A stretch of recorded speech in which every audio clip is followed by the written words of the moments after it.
Hey, what's up guys, HMK once again, and I've got a very interesting analysis and secrets video for, yes, the brand new trailer, the story trailer, or I should say Life in the Ruins trailer for the Legend of Zelda Breath of the Wild that was just shown off at the Video Game Awards at the Game Awards 2016. I am as hyped as you are. This game looks great, and this trailer looks amazing. Now, one thing I like to point out before the trailer goes on is that, this is the first time we got a Breath of the Wild footage or a trailer or whatever in 1080p from Nintendo's channel straight. You know, usually we get 720p, so that says something. You know, the optimization of this game. Yeah, let's do it. Come on, let's get it. Obviously, first of all, we see Nintendo with the rating pending and stuff. And I gotta say, every time I see a trailer or every time I see gameplay footage or anything, all the sounds and all the music is so sad and depressing in Breath of the Wild, and I love it. I love it because, you know, it definitely sets the mood. First of all, we see here a Sheikah eye, and it's crying because we all know the Sheikah eye has like the teardrop symbol to it, like that, when it's like this. But it's crying, and then you see it splatter, and then, like, honestly, that kind of looks like blood or ink or anything, but it's a teardrop. And then you see from there some trees grow. But from what it looks like, because this looks like a tapestry, I don't know if this is like, you know, a tree that was set on fire with its leaves, you know, completely burned away, because it goes up to the next segment which shows off the trees in the actual world, and they look fine, you know. So I don't know if this is like, you know, a point of war, but, you know, you do see some flames flicker here before it segments over to the tree. So I want to say this might be like the point of war where all the trees were burning and stuff 100 years ago, when Calamity Ganon was, you know, setting everything to waste. And one thing I was really excited about was to see that it seems that the seasons may differ in this game. As we see here, the trees and the leaves are growing yellow and red and orange, you know, the signs of fall, autumn, all that good jazz. And then we also see some evergreen or wintergreen, not wintergreen, evergreen trees here. So we do have some variety in trees, but of course we always knew that. Then we see what seems to be people, even though there's some ugly ass people. I don't know who drew this, man. Some Sheikahs, whatever. All right, one here seems to be planting seeds, growing crops, and the other one seems to be, you know, tending to those crops by raking out ditches in order to plant the seeds in. And then this guy seems to have an axe, you know, probably chopping down some wood, chopping down some trees in order to get for wood. And then we see here a horse that has all of the ingredients or all of the things that they're trying to grow and harvest for, you know, to keep up a living or whatnot. And then it segments over, and, you know, it seems we don't have any fires flicker here, but we do have like that one spark that goes right here. You know, the spark right here. If you look, see, the spark goes back and forth, but whatever, it's all good. And we see here like a little short bridge over the water. We can see a guardian in the distance right here. There goes a Sheikah tower right over there, and then a person. Yes, people on this game, they survived, and they seem to have a weapon because, you know, monsters and nature really take over the land. He has some sort of spear over lance, but this location seems to be on the other side of the split mountain. A lot of people thought this was a spectacle mountain or spectacle points or whatever that was showcased in previous Zelda games, but it turns out that spectacle rock is actually in a different location. And this, a lot of people say, oh, it's a split mountain, mother and child rock, mother and child mountains or whatever, but it's just one big crevice, and this seems to be on the other side of the crevice from what we've seen in previous gameplay and trailers. So this is going to be what it looks like on the other side. And then we see here two villagers, or I should say two warriors, travelers. They seem to have these big backpacks, these, you know, travelers whoa, what happened? Travelers backpacks over here, and they're fending off monsters because, you know, as I said, monsters have taken back the world of Hyrule, the land of Hyrule, and it's thundering and stuff. And these are two Bokoblins. This one guy, and look at that nice dodge. Look like he like, yo, back up, and then he gets ready to swing back at the Bokoblin. That's pretty good, you know. And these two people seem to be like, you know, your run-of-the-mill NPCs, not really that much importance. This guy actually looks like Geralt from fucking The Witcher, which is weird, you know. Easter egg references, white hair, long hair, sword, shield. Yeah, let's get it. And now we seem to come to an outpost of some kind, and as you can see here, yes, this is a horse's head. It looks kind of weird, but I want to go out on a limb and say this is a place where people can rest. They can rent out horses or buy horses, train horses, stock up on supplies, you know, because it seems like a lot of travelers are here, you know, gathering at one point, and there doesn't seem to be any type of like village surrounding or encompassing this area. This seems to be a place where you can trade in horses, tame a horse, you know, do something with horses. or whatnot. You see, oh, it's a doggy. I'm pretty sure they're using the same Wolflink rig for dog models in this game. And over here, you can see on the tapestry, there goes a man, there goes a horse or a dog. I want to say that's a horse. It has a long ass neck. Yeah, I want to say that's a horse. All right, and you see villagers or travelers and everything. They're here with this guy has a horse. And if we can look inside here, it looks like this is a place where you can shop for goods, maybe even synthesize materials, or just rest it out, because there will be rest points in this game where you can, you know, sleep by a campfire and wait till morning or wait till a certain part of the day. And if you are getting your ass beat, there are no hearts. There's only things you can eat and elixirs. And I'm pretty sure you can go to inns or whatever rest stops and then to recover your health. And this looks like a place you would do so. You know, people, obviously you can tell these guys are travelers. This guy's on a horse. This guy has a huge ass backpack. This guy looks old. So continue on. We see what seems to be like a town or a village on the tapestry, but this looks like, you know, castle town or, you know, big buildings. But as we go on here, we see like a very, you know, rural, a very nice, cozy village. You know, it looks like these guys, you know, built by hand. These are not made out of stone. These are made out of wood. I have no idea what the roofs are made out of. Those could be giant monster heads if I, you know, if you so call it. And then you see them growing crops here. There's a little water pond here. They have everything they need for a small working society. Clothes here on the hanger. It's nice. And you know, it's funny because not too long ago I saw Moana, and this looks a lot like the village in Moana. And if anything, that's probably where the chief or the village leader lives, at the, you know, where the waterfall is. Man, whoever lives here, they're pretty much set. They got a waterfall. They're growing crops here, and they have their own, you know, little mill here. It's good. It's great. You know, they got their town, you know, nice up and running. And now we have Link with the Master Sword. As soon as I saw this caught my eye. Oh my goodness gracious. I am so ready. The Master Sword looks primed and ready, but the Master Sword looks good, even though in the other trailer we see it in the pedestal and it's all beat up and rusted. Well, there is a reason for that, good friends. In this trailer, and I'm saying this right now, in this trailer you are going to see two different time periods.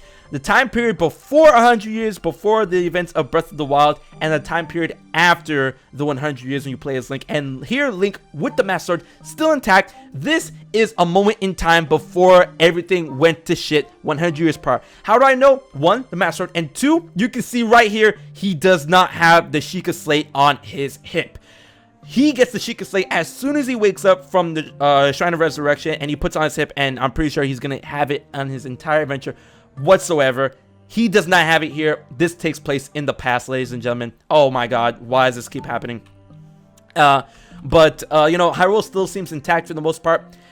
Link seems to be on some sort of, I wouldn't say dock, but some overlook point, some vantage point. And you can see right here, at first I thought this was light shining in a type of ray on the floor, but it actually seems to be some sort of pattern. As we can see here, it's round, and you can see two circles here. I want to say this is either a face or a skull. I don't know what this means, some sort of outpost for monsters or whatever. This could be it. But man, the Master looks great in detail. You can see like the screws and the knobs and whatever. And this is the big thing everyone's talking about. We have here a flying person something. It's Falco. Falco. No, I'm not gonna lie, this guy actually looks like Falco. A lot of people are like, what is this, a member of the Rito tribe? It's definitely not a member of the Rito tribe. They were humanoid birds that evolved from the Zora. This guy is like full on bird. Alright, a lot of people were saying that this may be the race that we saw in the murals of Twilight Princess HD, the mysterious race. It's still too early to say. Oh my goodness, why does this keep happening? It's still too early to say what these guys are, friend or foe. But you can see right here, this guy wields a bow. And from the looks of the end tips of the bow, this looks like it has motifs of Hylia, you know, as she has the wings, her crest has the wings like that. I want to go ahead and say this. And this black wooding with these symbols, it could be Sheikah related. I'm not entirely sure. But this guy is wearing a scarf, and on the scarf you see a bird on it as well. So probably that's the insignia of his people. We don't know exactly who his people are, friend or foe. So this guy is flying up. This guy has some mad flying power. Like, whoa, he just whooshes up. And here we have it, a big fucking airship. goddamn technology. Whoa. And he seems to be flying. This seems to be some sort of fortress base or some sort of place to live on. It's huge. And a lot of people are saying that this is probably the giant floating island that we've seen in previous gameplay elements of Breath of the Wild and in trailers. It could be, very possibly, especially if this thing can move from place to place. We couldn't really get a good shape out of it. And right now you see right away that this is in the shape of a bird. There goes the nose, the beak, the wings, the talons. And you're going to see here closer that this thing is powered through helicopter technology, yes. But one thing I like to point out is that very interesting, these runes right here, or these symbols, they look very similar to the Sheikah symbols, the Sheikah runes that we've seen in Breath of the Wild and the Sheikah shrines and the Sheikah towers, but they are red, and they are a pinkish red. And there's only one thing we've seen in Breath of the Wild that has that similar motif in color scheme, and that is Calamity Ganon and the Corrupted Guardians. This thing has, oh my god, this thing has bad written all over it. I'm not sure friend or foe. I'm leaning to foe because just similar to that color. Every time I see that color in Breath of the Wild, it always means bad things. So we have here, we see the wings, and the wings are being powered by some sort of helicopter technology. We see here the legs or the talons or whatever. And I want to go out on a limb that not only this thing can act as a fort and a ship, I'm pretty sure this thing is probably going to be a giant mech as well. A boss fight, I'm down. What's up? But I'm pretty sure this might be a giant mech. You know, Transformers, robots in disguise. Alright, moving on. And now here we see the kingdom with a bunch of guardians guarding the kingdom. But something looks weird in this kingdom. It could just be me. This definitely, when you look at it, it looks like a crest. It looks like the Hylian crest is the bird and then the Triforce. But something doesn't look right about this. I honestly think this might be Ganon or Calamity Ganon, still in his Ganon form. This could be the arms. These are the legs and the toe parts, and this is the head. This part right here, what looks like what looks like to be the wings, could be his mane, could be his the fur, his hair around his head, and then that's the head. And then that's him, you know, contaminating the Hyrule Castle and then contaminating the Guardians. Or it could just be my mind, you know, playing tricks on me. That's the castle being guarded by the Guardians. And here we see gameplay of the Guardian about to smoke Link, and boy is that close for comfort. We see a Sheikah Tower in the distance, and we see the fallen Hyrule Castle in the distance over here. We can tell that's Hyrule Castle. Wait, go back.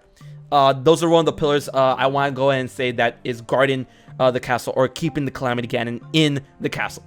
And dude, man, two Guardians, finding two Guardians, dude, man, that's some stellar nonsense. Here we see, I want to go on and say, and Death Mountain. Of course, we see Hyrule Castle behind the Guardian, and Link attacking the Guardian with an axe.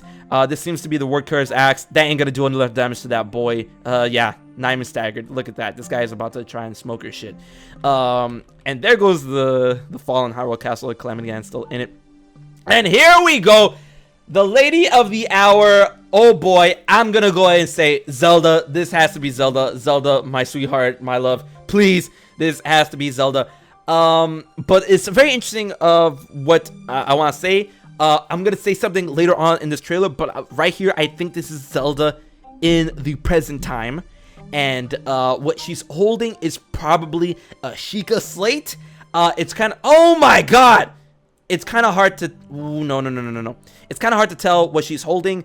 If she's holding a Sheikah slate, because you can't really see from this point of view or this depth perception or whatever how far her hands are from each other, but she's definitely holding something. But the thing is, it's a little orange over here, and the Sheikah slate does have orange motifs, so I want to go ahead and say that's probably a Sheikah slate, and this is Zelda in her traveling attire, maybe trying to find Link, her lost love. Final Fantasy 15 anybody? Oh boy. And here we see oh my god, Hyrule Castle, red lightning, those red flames just running amok. I want to go ahead and say that up there, that's probably Calamity Ganon, sealed or not sealed, but Hyrule Castle has fallen. This is indeed Hyrule Castle. And oh dude, this is the apocalypse. This is like everything's falling to shit. Next thing you see, Hyrule just devastated.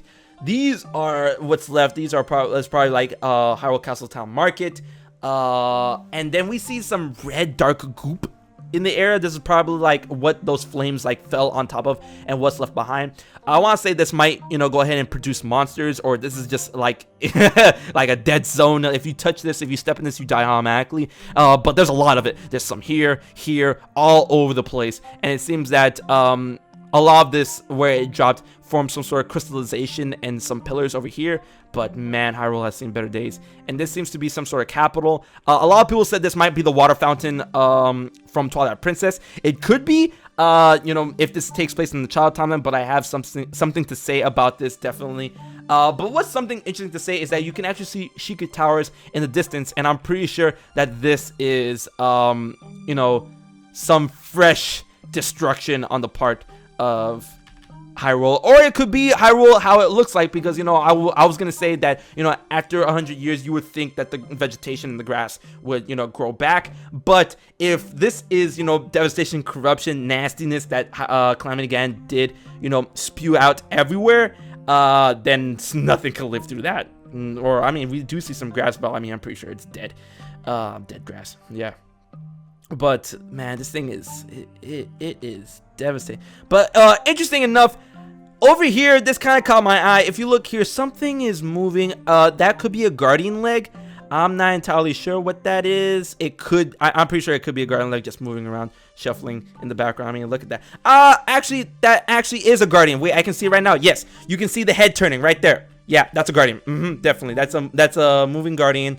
It's probably doing the scopes. Like, as you see it right here, the head turning. Yep, that's definitely a guardian. Yep, definitely a guardian. And just everything is dead. But either two things happen. Either this just happened, or this is, you know, what's gonna be what it looks like after 100 years. I want to say this just when it happens, because the Sheikah Towers seem to be active, like blue. When you have to go activate Sheikah Towers, I'm pretty sure they have to turn blue once you get to them, but I'm pretty sure they might be blue in the final gameplay or whatever. And yeah, Hyrule is gone. And in here we see Link. Dude, what's up with your nose? What's up with your cheeks? Like, your nose is red, and this guy is glowing. This here happens in the present. Link has his Sheikah Slate. He has his bow and arrow. He has his quiver. He doesn't have the master sword. He has some sort of, like, I want to say, traveler sword, warrior sword, or whatever. And he's here. The light is shining. Link, you must be the light that shine upon our kingdom once again. And you see light shining in the background, and Link himself, is glowing. I'm not sure what this means. The end of the game, or you get your tunic, whatever. This is very mysterious. This does look like some sort of end of game nonsense where, you know, the light is finally returned to the land after a grand battle. But I really doubt Nintendo would show something like that in a trailer like this. And then here we have it, Link with Zelda at a castle, intact, with the master sword intact. Once again, this is a past cutscene. I don't see the Sheikah Slate here. That's probably his belt. Like, he's bowing to someone. Obviously, this is probably Zelda, someone of royalty, and she is there, and she is pissed. I'm pretty sure this is Zelda. As you can see here, this is a dress and a cloak or something. Man, I'm digging the blue in this game. I just gotta say, man, Nintendo's really going in with the blue. So Link is bowing. There's probably, you know, call to action. The war is gonna happen. Probably giving an address of some sort. Link by her side, the chosen hero. But this is probably Zelda in the past, and this is Zelda in the present. You know, Link was asleep for 100 years in the Shrine of Resurrection. What's to say that Zelda couldn't do the same? You know, this is Zelda, you know, giving her address of a war that's coming about, destruction, Calamity Ganon. The Guardians are gonna, you know, destroy everything, and then they succeed. And, you know, this is her clenching her fist, and it's like, you know, things are gonna happen, bad things. And then she makes a choice. She probably ends up putting Link in a tank, and then she guides Link from afar with her Sheikah Slate. You know, she could be communicating through with Link using her Sheikah Slate to his Sheikah Slate, and then it looks like, you know, this is traveling clothes. I mean, she's not wearing a dress. I'm pretty sure those are pants, and she has like a little knapsack. You know, guiding Link, finding Link, and then, you know, meeting up with Link. You know, take down Ganon. Zelda and Link, you know, kicking it back, old school, just like the good old days. Hell yeah, you know. So this is from the past, and this is in the present. And I'm gonna go ask them, you know, a lot of people are saying, oh, Linkle or female Link. Nah, that's Zelda. That is Zelda. And man, I am ready to see Zelda in her full-on beauty. Link is bound to her. Dude, I'm ready. And then here we have Legend of Zelda Breath of the Wild with some sparks in the background. Oh, I'm feeling it. I am really, really feeling it. Let's go Nintendo Switch and Wii U. So that's all I gotta say about this trailer. It's a minute and a half, but we saw a lot of new stuff. Like, everything we've seen here is pretty much new. I am so ready for this game. If I missed anything, or if you have anything to say about this trailer or analysis and secrets, please leave it in the comment section below. And while you're at it, if you like this video, leave a like, share, and most importantly, subscribe to HMK for more Breath of the Wild goodness. So until the next video, I've been HMK, and I'll check you guys later.